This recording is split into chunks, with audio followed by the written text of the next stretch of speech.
Modisapodi is from Molatudi Advisory Services, an expert on labour law. Galeboe, good afternoon to you and thank you for your time. The mine workers say they want to be a part of this share ownership scheme. Do they have a right to be part of this scheme at present?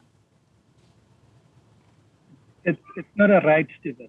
It's part of the outcome of a negotiated process.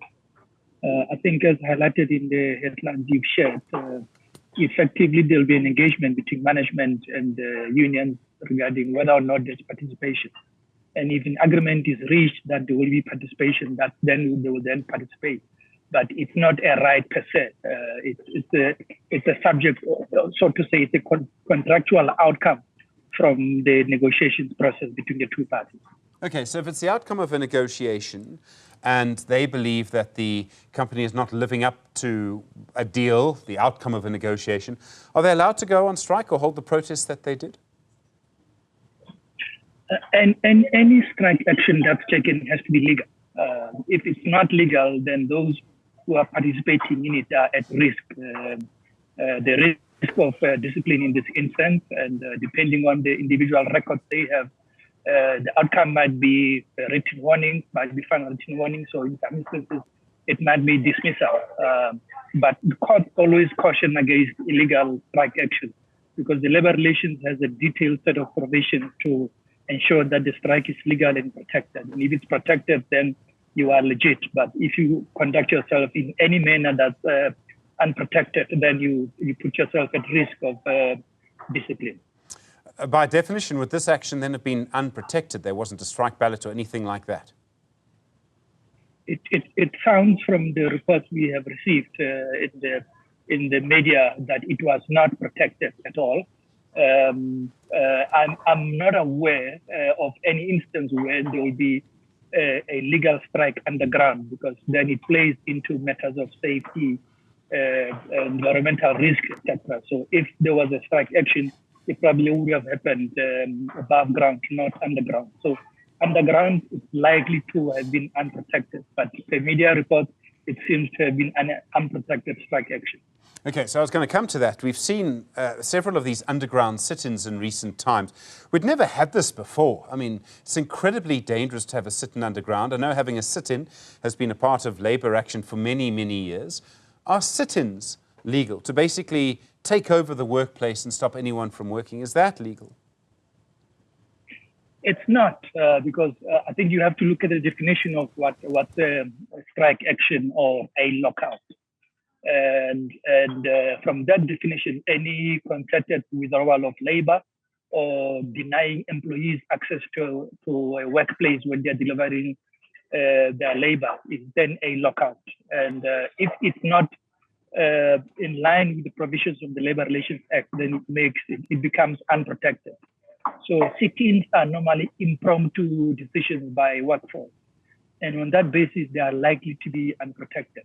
So what normally would happen is if there's a sit-in which has not followed the process, employers will go through the process of basically having it formally declared unprotected. And with that order from a court, for example, there have been instructions ordering the employees to return back to work. And then if there's a refusal to comply with that, then it then puts them at risk, because it's a confirmation at that point in time that their action has no legal protection. There's so much to this. I mean, we see this illegal action, I mean, when we've seen several other situations underground. And yes, there'll be a declaration often that they're illegal. The mine sometimes will go to court and get that.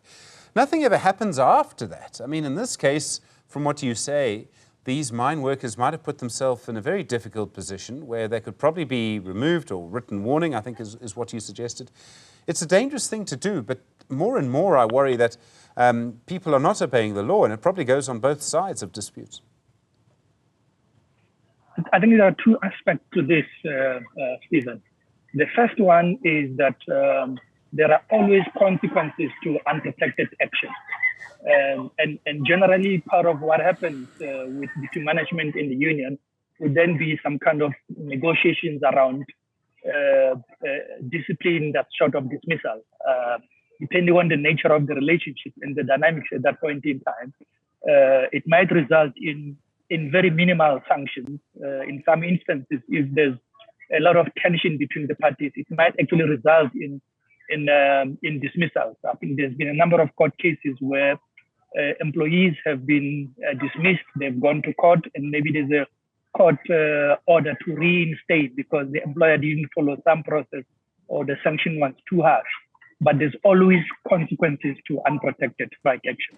I think that's the first point. The second point is that generally in South African labor disputes, there's a degree of hostility that flows through, and sometimes there's either a lack of appreciation or sometimes a complete disregard of the consequences.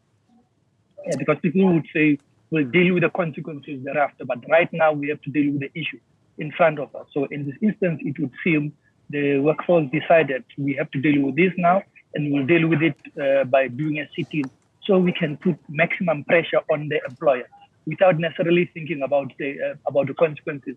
Once that issue is resolved, then the consequences have to be dealt with. Galeboe, Modisapodi, thank you very much indeed. From Molatudi Advisory Services, do appreciate the time. Well,